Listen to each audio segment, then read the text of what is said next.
My name is Jay Harris. I am from Las Vegas. I have a web consulting company called Arana Software.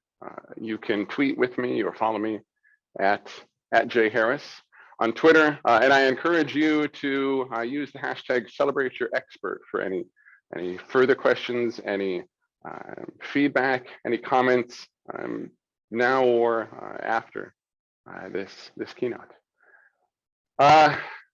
Welcome, hello, and welcome to the conference. I'm excited to be here as a part of this, delivering this session to all of you, and appreciate you taking your taking time out of your day to listen to what I have to say. If you have any questions along the way, I do have chat up, so please put them in chat. I'll be keeping an eye on it as we go. Anyway, again, I'm Jay Harris. I am a coder. I'm a business owner. I'm a Microsoft MVP and a Microsoft Regional Director. I've been a web developer for over 20 years. I've been a speaker for 13, a business owner for 10, been a father for 9. I like biking. I like writing. I am what I refer to as a glorified English major, and I love to write. I have words. English is absolutely my favorite programming language. I also make a mean pancake. Make excellent shortbread cookies. I love to play board games.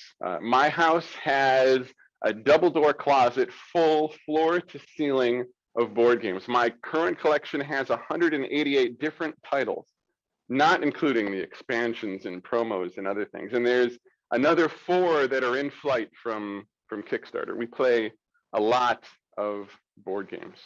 These things, words, pancakes, shortbread cookies, board games, these are the things that I am good at. What about you? What are you good at? Think of your list. What are you good at? Shortbread cookies? Playing Minecraft or Xbox? Perhaps a good golf game? Maybe you're good at woodworking or rock climbing, skydiving. Maybe you're good at origami or solving a Rubik's Cube or playing chess. Think of your list. Take a second and think of what you're good at. Because I want you to remember that list. So take a minute.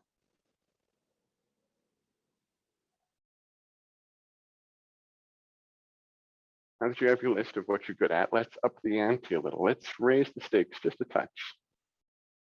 What are you an expert at? I know your reaction.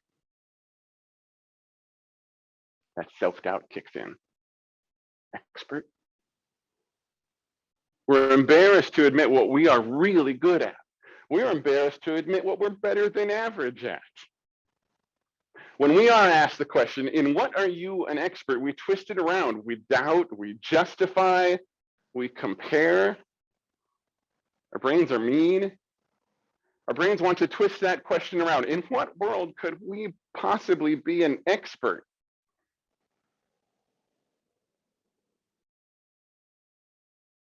You see, part of our self-assessment is assessing the word, defining it. Expert. And how do you define expert? Well, who else can we think of that fits the bill? Who else can we think of that is most certainly an expert? I'm a software developer, so in my field, I can think of a few experts. David Heinemeier Hansson, creator of Ruby on Rails, creator of Basecamp, professional race car driver. He's an expert. He created a programming framework. In software development, he is an expert. James Gosling, in '95, he created Java. He's an expert in Java. He created the language. Of course, he's an expert in Java. Anders Heilsberg, not one framework, not just one language. Anders is the creator or co-creator of Turbo Pascal, of Delphi, of C#, of TypeScript. He is, of course, an expert. So when we are asked the question, we twist it around, we doubt, we compare to others, we justify. For good or for bad, we justify. Think of those self-assessment forms. Are you a beginner? Are you a novice? Are you an intermediate? Are you advanced? Are you an expert? Are you really an expert? Because DHH and Gosling and Anderson, they are experts. Are you really an expert? Really? On a scale of 1 to 10, how would you rate yourself in software development? But when we hear that, we refactor it. On a scale of 1 to expert, how would you rate yourself in software development? As if expert is the ultimate prize, as if expert is as high as you go, as if expert was the limit. And we twist, we compare, we refactor it further. We replace that top step with an idol or a celebrity or a leader. We replace it with the best. On a scale of 1 to Anders, how do you rate yourself in software development? We replace that top step with an idol or a celebrity or a leader. We replace it with the best, and we get imposter syndrome. Imposter syndrome blocks out all logic. It blocks out all reason. It blocks out even properly defining what an expert really is. So how do you define an expert? Let's start there. How do you define an expert?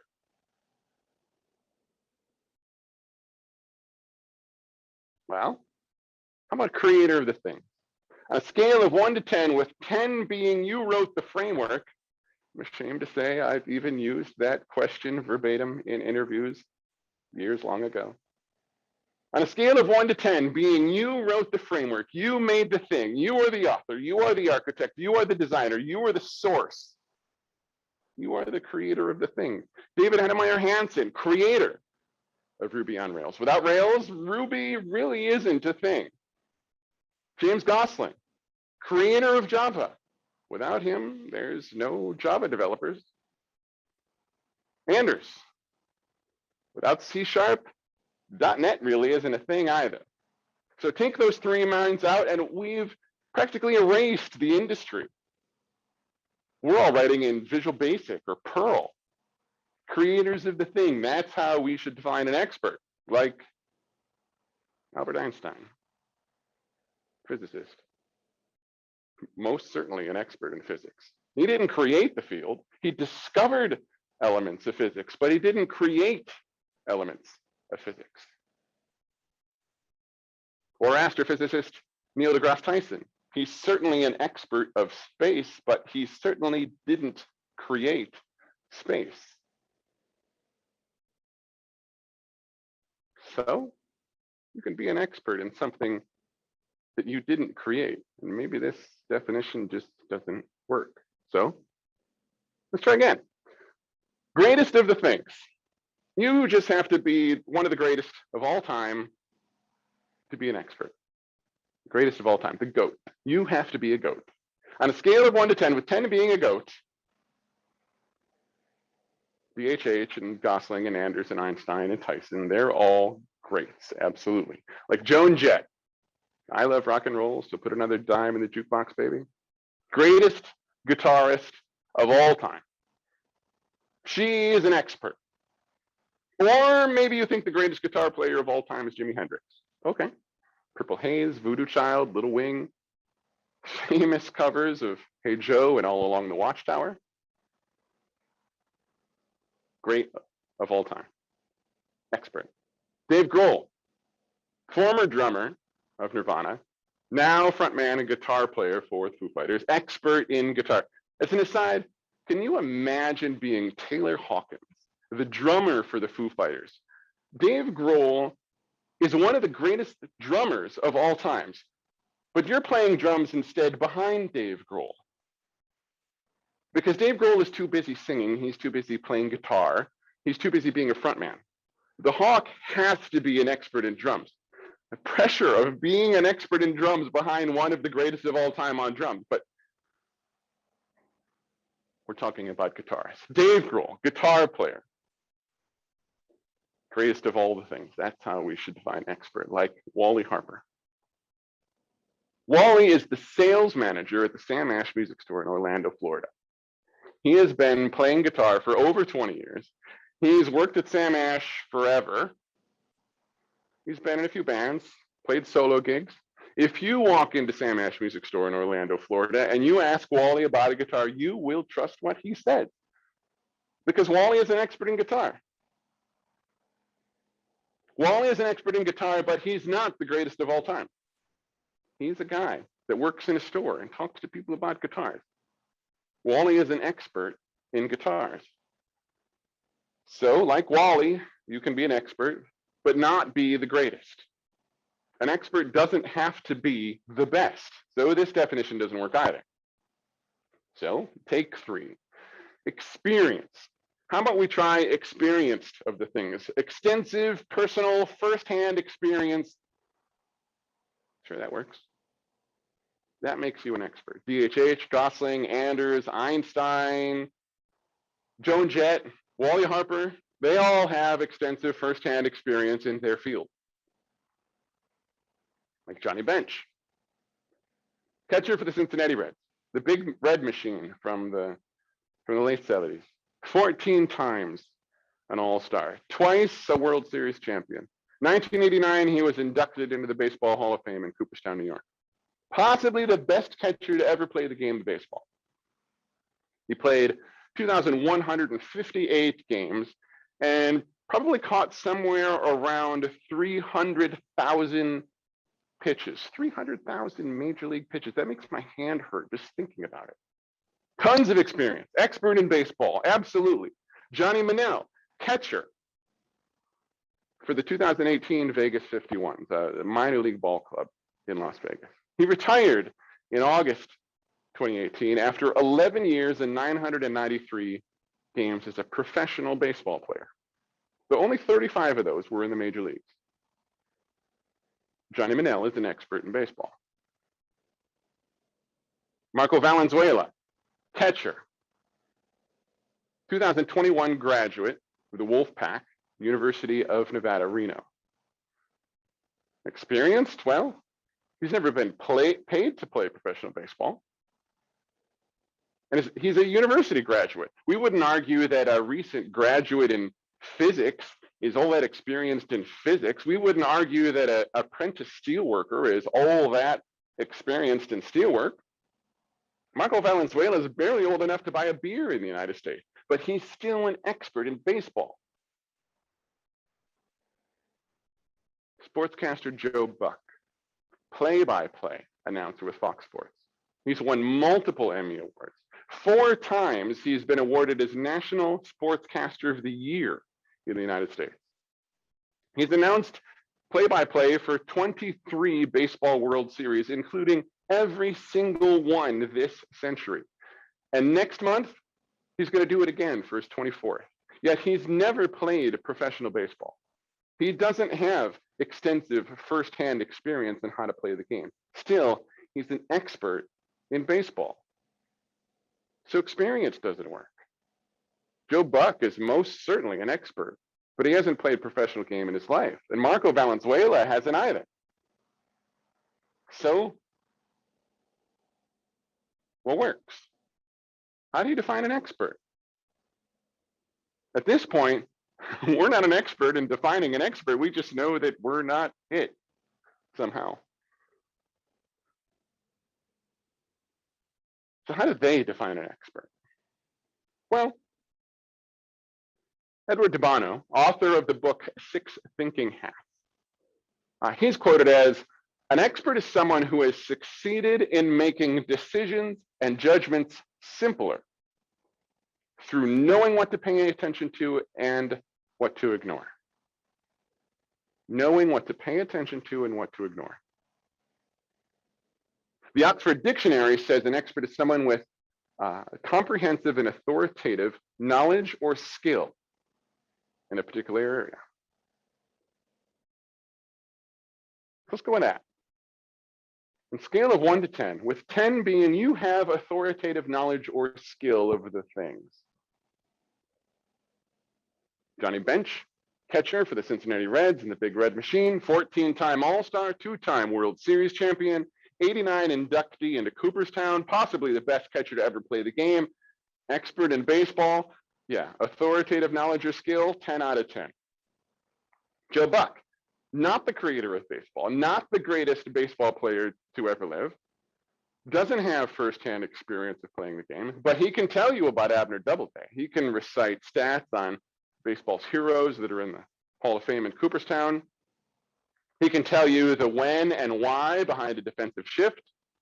He can identify a fastball from a slider, from a cutter, just from the curve of the pitch as it whooshes by at 90 miles an hour. Joe Buck is an expert of baseball. Authoritative knowledge or skill, 10 out of 10. Marco Valenzuela, college catcher for the Wolfpack. Old enough to buy a beer, and though he's never been paid a penny to play the game, he's an expert in baseball, 10 out of 10. Joan Jett, greatest guitarist of all time, expert in guitar. And if Joan Jett walked into Sam Ash Music Store in Orlando, Florida, and asked Wally Harper about a guitar, Joan Jett will trust what Wally says, because Wally Harper is also an expert in guitar. Anders speaks at conferences and user groups. He contributes to the software community. People go to him and trust him for answers to their questions. He has authoritative knowledge or skill. That makes him an expert. Rhonda Bergman, she's a developer in Ann Arbor, Michigan. She also speaks at conferences and user groups. She also contributes to the software community. People also go to her and trust her for answers to their questions. She has authoritative knowledge or skill. Rhonda is an expert. Sina Zulkarnain, software developer in El Segundo, California. Sina doesn't speak at conferences. Sina hasn't written any languages, but he has the knowledge that companies pay for and that people pose inquiries to. Authoritative knowledge or skill. Sina is an expert. So, how do they define expert? Same way you do. Same way you do. Authoritative knowledge or skill of the thing. So, in reality, we know how to define this word. How do we identify an expert? What is it? What's the secret sauce that makes someone an expert? What elements make up authoritative knowledge or skill? How do we validate that objectively? Well, first it has to be demonstrable. Can they show it? Can they speak on it? And we're not talking about in the front of the room at a conference. Can they talk about it? Is there some way that they can demonstrate their knowledge or skill? Are they recognized by their peers? Do they get recognized for it by other people that also do what it is that they do? And are they recognized by the public? Do they get recognized by people that don't do what they do? For many, perhaps most, that's a salary. Could also be a celebration or an award for others, like Marco Valenzuela getting accepted onto the team at the University of Nevada, Reno.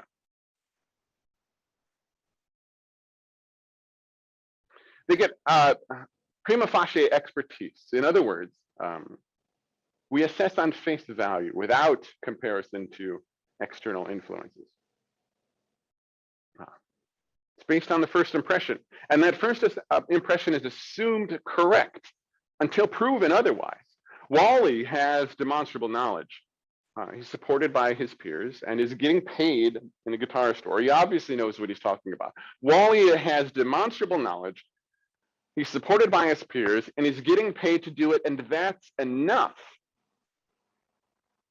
It doesn't matter if Wally Harper is as good as Joan Jett or not. It's enough. So what makes you an expert? The same thing, the same traits, the same characteristics, the same recognition. I'm an expert in programming the clock on a VCR. It seems every time I go to my grandma's house, my grandfather passed away long ago, but every time I go to my grandmother's house, the clock on the VCR is blinking 12. And it's annoying. You know how annoying it is when you walk into a room and the clock is just blinking 12. When the power goes out, we can't help but change the clock when it's not blinking 12 and it only says statically 12. So if it blinks, even more so. But I'm certain that any of you, like me, can walk up to a VCR and figure out how to make the clock stop blinking 12 within minutes. Or if we went to a hackathon, went to something like a Give Camp, and were to set up a brand new site in WordPress, Even if we've never worked with WordPress at all, I'm sure it wouldn't take us long to figure out how to stand up a basic WordPress site. Like Hello World. That's our go-to for if we want to learn a new language, whether it's, Haskell or Go or Rust or Java and C# and Ruby and Python. If we wanted to figure out a language, probably our first step is to print Hello World to the console. And it doesn't take us long to do it. How long would it take someone that's not in the industry? How long would it take your parents? How long would it take my grandma to print Hello World to a console in Python? We are experts. We have demonstrable knowledge in the things that we have made throughout our careers. We are asked questions by our peers for input and advice, and other companies and clients and employers come to us and give us money for our knowledge and our skill,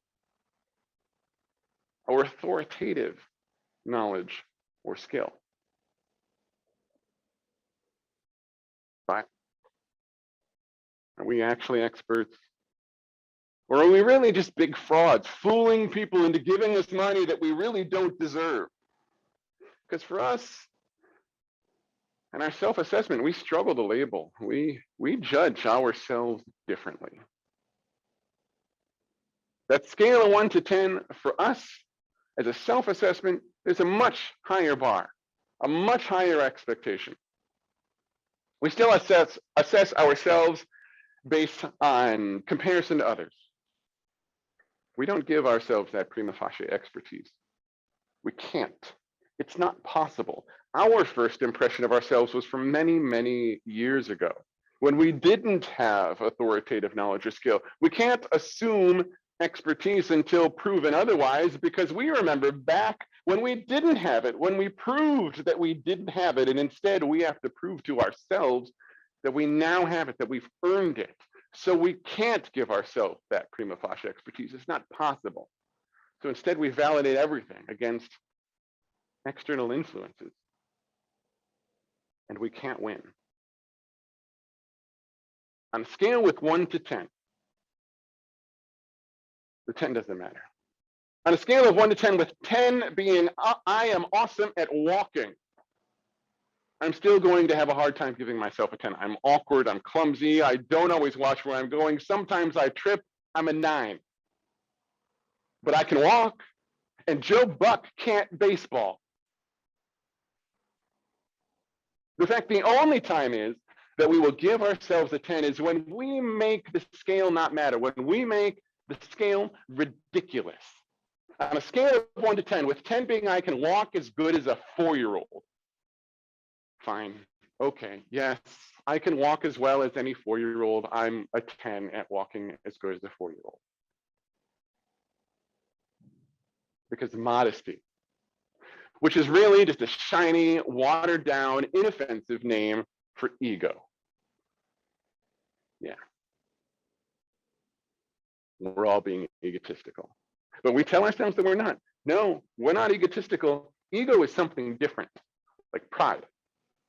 We have a religious connotation about pride, as if it's the summit of self-importance. Nearly every religion has this as a key affliction or a sin or an evil or a negative or a detriment, right up there with greed and anger. We know that it's ego. But because pride is portrayed as a negative, we are unable to celebrate our own abilities. We are taught that celebrating ourselves is a bad thing. We confuse self-importance with self-love. We conflate them. Or boasting. Boasting is excessive pride and self-satisfaction, particularly with comparison to others. Don't boast, it's not nice. In my house, in the house of Harris, we call that neenering. The kids know that as neenering. Matthew and Lindsay don't neener. Neenering, like, neener, I've got ice cream and you can't have any. It's not nice to neener. It's not nice to boast. We know that boasting is ego. But because of this, we view any declaration of our abilities, of our of our expertise as a diminutive of others, as if there's a limited number of people that are allowed to be an expert. I'm an expert at chewing gum. And the day I got my expert wings in chewing gum, that meant someone else entirely forgot how to chew gum. Like it's a zero-sum game. Or arrogance. We look down upon arrogance in others. They have an inflated sense of their own abilities, right? Which still, of course, just more ego. And when it comes to self-assessment, are my skills really that good? Because I don't want to overstate myself. I don't want to appear arrogant.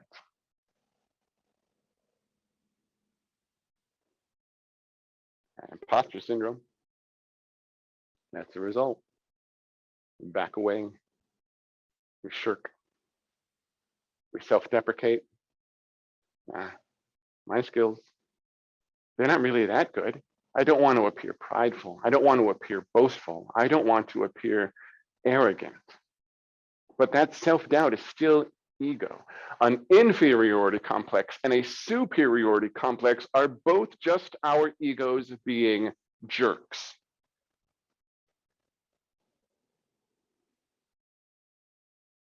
So what are you an expert at? That modesty kicks in, that ego kicks in. Me, an expert? I'm just a programmer. We're embarrassed to admit what we are really good at, what we excel at. But yes, we just might have authoritative knowledge or skill on a thing, because we think that everyone else can do it too. They can, can't they? So, see, I'm not that special. As stated by Stephen Jay Gould, he's an evolutionary scientist. He's quoted as, any human being is really good at certain things. The problem is that the things you're good at come naturally. And since most people are pretty modest instead of an arrogant SOB like me, what comes naturally you don't see as a special skill. It's just you. It's what you've always done. But we can't help it. The modesty gets in our way. Our ego gets in the way. So let's go back to the beginning. Back to that first question. What are you good at? Well, define good. I don't know. Who are some other people that I know? Where do I compare to them? On a scale of 1 to 10, with 10 being good, I'm pretty good at this thing. Modesty. Our skill is the size of our good adjusted by the impact of our ego. And then we get to an expert. What are you an expert at? Hang on. Experts are way more than good. So let's adjust the scale.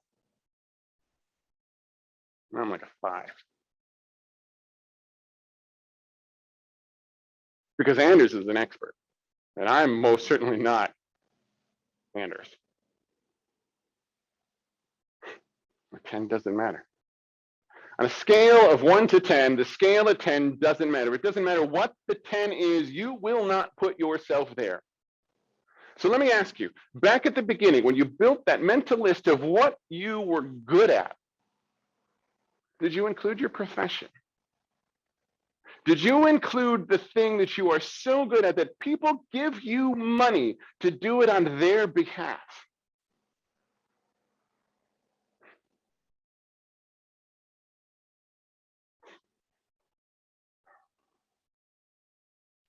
First step to solving any problem is recognizing that there is one. So first, we need to recognize that 10 doesn't matter. Because 10 isn't the goal. The 10 implies that there is nothing beyond it once you achieve it, that you're done, that you've maxed out a character like this is a giant video game. There is no 1 to 10 scale of being an expert. First, because expert isn't a scale. It's a switch. It's binary. Either you are or you are not. And second, because it's not the end game. The comparison doesn't matter. How 18 are you? Either you're 18 or you're not.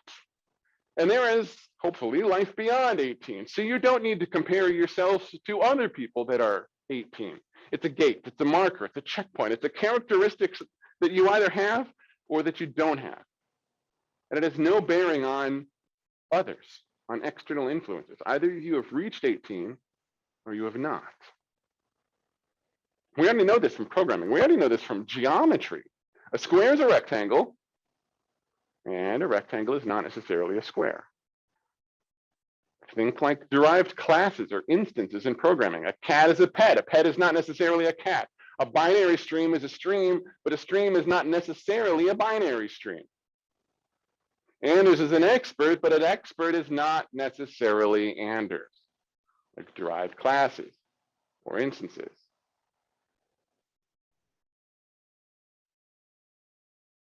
On a scale of 1 to 10.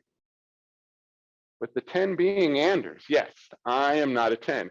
I am not Anders. Anders is the expert.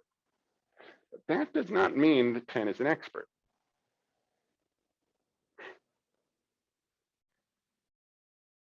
Because I am 1 too.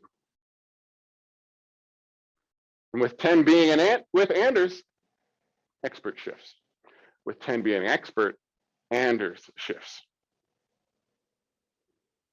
So on a scale of really yes or no is all that matters for your expertise. Because the creator doesn't work, the greatest doesn't work, the experience doesn't work. Joe Buck is most certainly an expert in baseball, but hasn't played a professional game in his life, and Marco Valenzuela hasn't either. So number 2, recognize that it doesn't mean better than you. Marco is still an expert. Johnny Manel is still an expert. Johnny Bench is still an expert. All 3 of them are experts in baseball. All 3 of them have very different levels of authoritative knowledge or skill. But all 3 certainly have authoritative knowledge or skill. Expert does not mean 10 on a scale of 1 to 10. It's just a switch. And number 3, recognize that it's easy for us to give credit to others. It's easier for us to say Anders is an expert, or Sina is an expert, or Rhonda, or James, or Wally. They're all experts. But when it comes to that self-assessment, when it comes to giving ourselves that same credit, we are horrible. And it's all because of our egos. Remember that. Your imposter syndrome is not an assessment of your ability. Your imposter syndrome is just a measure of your ego, getting in your own way, being a jerk. So allow that ego to just fade away, to take a back seat, so that you can assess yourself based on your actual ability and not your ability just adjusted for the impact of your ego. Because there's so many areas that you're an expert, not just in software development, but also spinning up a WordPress site or programming the clock on a VCR. In what areas are you an expert? Or really, in what areas do you have authoritative knowledge or skill that you can demonstrate, that you're recognized by your peers, that you're recognized by people that aren't your peers, that don't know how to do what you do? My grandmother recognizes I'm an expert in programming the clock on a VCR. I am an expert in programming the clock on a VCR.